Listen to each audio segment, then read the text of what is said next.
오늘 이제 등잔대와 진설병의 말씀 또 10절부터 16절에 보면 하나님의 이름을 모독한 죄에 대한 처벌에 대한 말씀이 있습니다.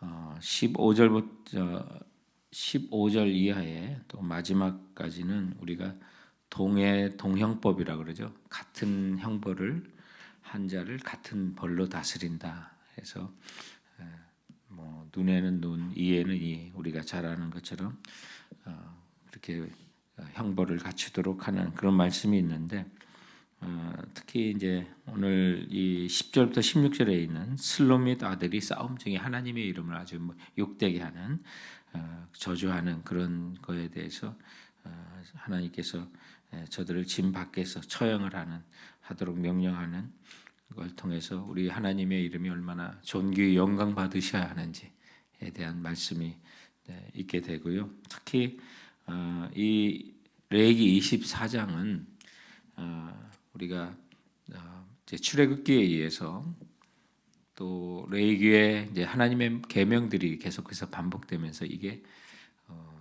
문자적인 해석보다는 이제는 우리가 그리스도 안에서 해석을 해야 된다라고 하는 이스라엘의 7대 절기에 대한 말씀을 하셨고 이제 성전에서 이루어지는 진설하여야 되는 하나님께 바쳐지는 일들을 통해서 우리가 그리스도 안에서 행해야 될 일들을 이제 강조하고 있는데요. 특히 예수 그리스도 안에서 우리 성도들이 성령이 거하시는 우리가 뭐죠? 성전이 그렇기 때문에 오늘 이 말씀들 뒷부분마다 이는 너희를 향한 영원한 규례니라, 영원한 규례니라, 이는 영원한 규례니라라고 하는 말씀이 반복되면 이건 그칠 수 있는 그런 말씀이 아닙니다. 지금도 여전히 적용되는데 그것이 문자적이 아니라 이 성전 안에서 이 등잔이 있고 진설병이 있고 또 유황이 진열이 돼야 되고 뭐 이런 모든 것들이 우리 그리스도 안에서 성전된 우리가 갖춰야 될 어떤 모습들을 이야기하고 있는 거예요. 그래서 결국은 그런 모습들이 나아가 우리의 삶을 통해서 하나님께 영광을 올려드리고 우리가 입으로는 하나님의 이름을 모욕하거나 망령되지 않았다 하더라도 우리의 삶이 하나님의 이름을 정말 욕되게 했다면 오늘 이 슬로밋의 아들들에 대한 그 통해서 이게 얼마나 정말 반성할 일이고 또 회개할 일인지를 보여주는 말씀으로 연결을 하셔서 문자적인 해석이 아니라 그리스도 안에서 우리 성도들이 해석을 해야 된다라고 하는 그런 관점에서 오늘 본문을 보되 특히 이제 등잔대와 진설병 그리고 나아가 유황에 대한 세 가지를 집중적으로 한번 살펴보고자 하는 것입니다. 그러면 삶의 예배, 영적인 예배라고 봐야겠죠. 우리가 하나님이 기뻐 받으시는 하나님의 선하시고 기뻐하시고 온전하신 뜻이 무엇인지 밝히 알아서 하나님 이름이 높여 올려드리는 삶의 예배에 대한 그 말씀이 오늘 레위기 24장의 본문이라고 볼 수가 있습니다. 오늘 이제 2절 이하에 보면 등잔대에 불을 붙이는 등잔대에 불에 대한 이야기를 합니다. 항상 성전에는 등잔불을 켜놓아야 되는데 등잔이 이제 킬 때 무엇으로 순결한 기름, 감람유입니다. 그것도 정해진 규례에 따라서 정결하게 내린 그런 기름을 가져다가 그것을 이제 매일 저녁마다 불을 피워야 했던 것이죠.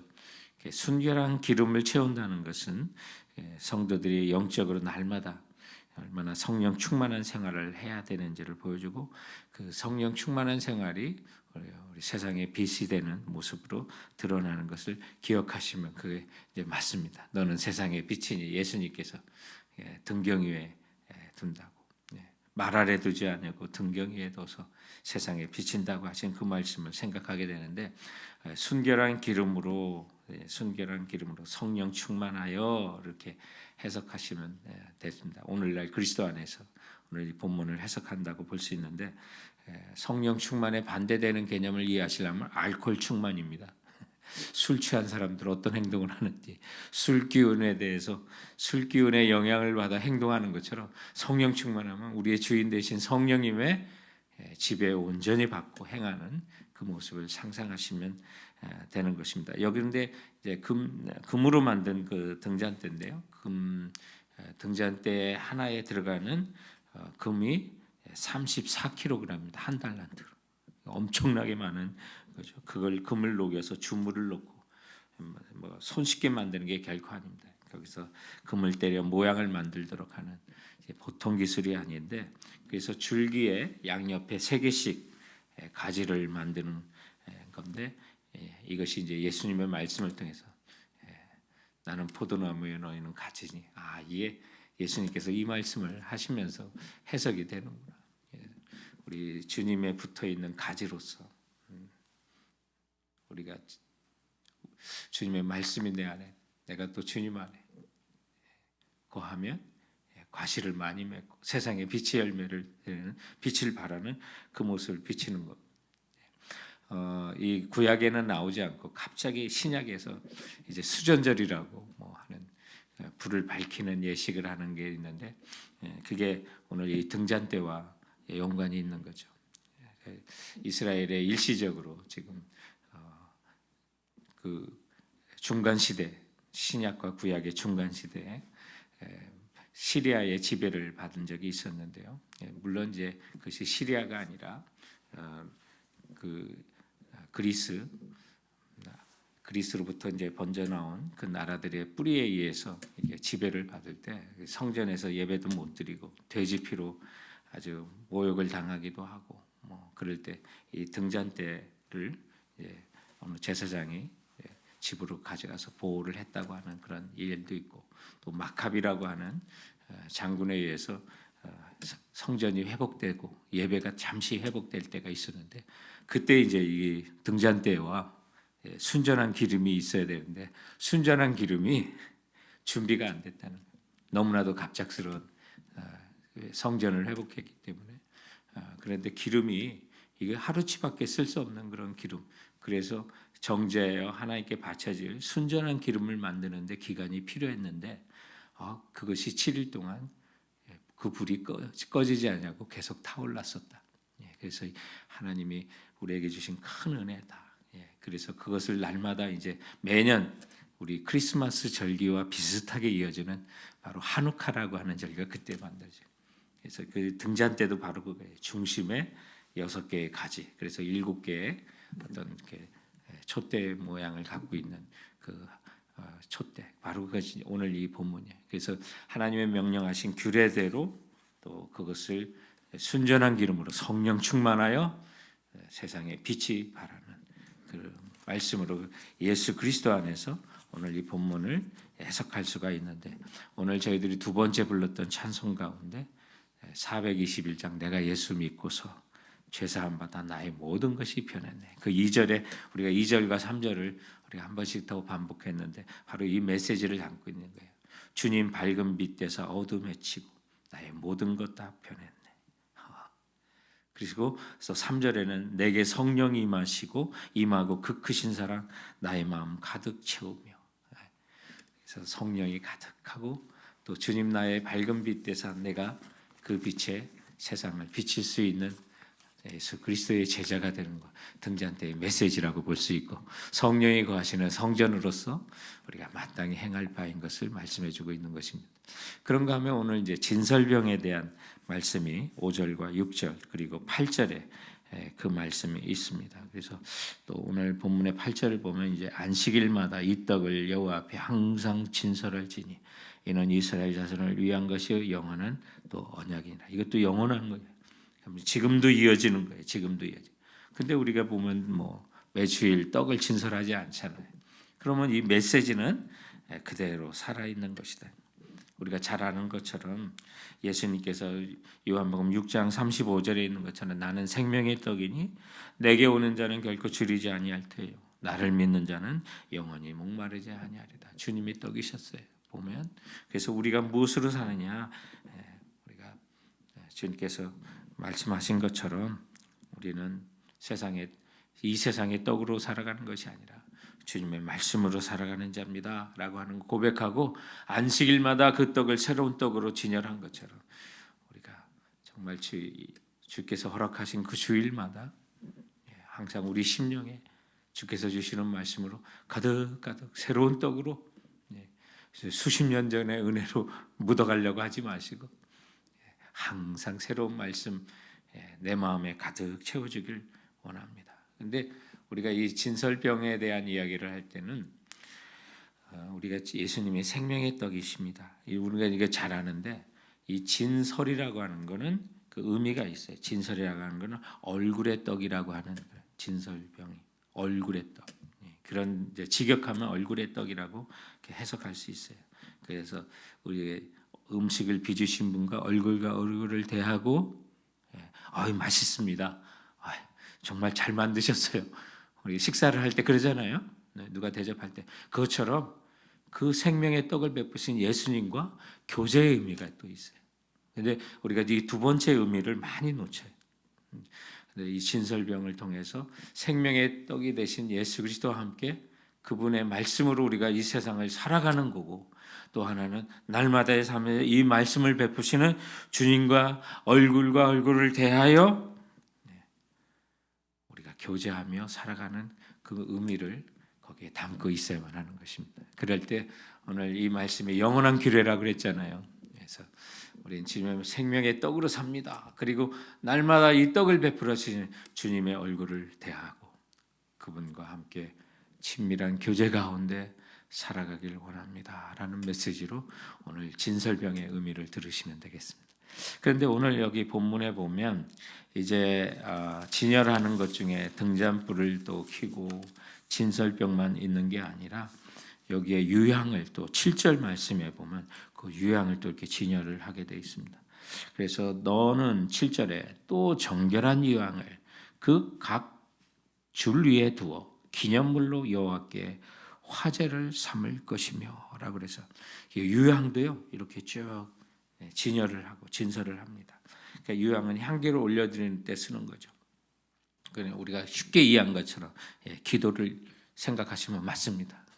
향기로운 제물로 주님 앞에 믿는 자의 기도 생활을 생각하게 하는 그런 의미를 가지고 있습니다. 그런데 또 여기에도 우리가 기도의 생활만 있는 게 아니라 또 다른 의미가 있어요. 진설이라고 하는 게 생명의 떡이요.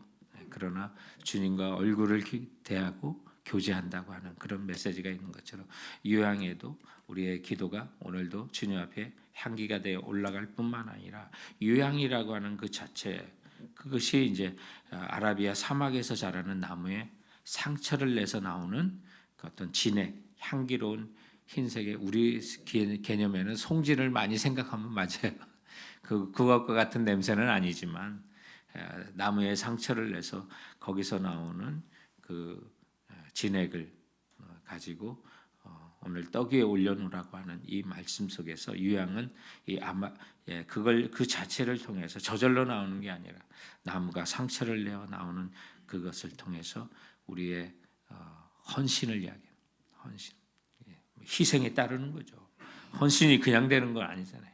희생이 따라서 나무의 상처 속에서 진액이 나와 하나님 받으시는 그런 예물이 되듯이 나의 삶 속에서 때로는 조금 머무려지는 선뜻 자원하지 못할 것 같은 그런 일들도 있는 거예요. 그러나 이 생각을 하시면 돼요.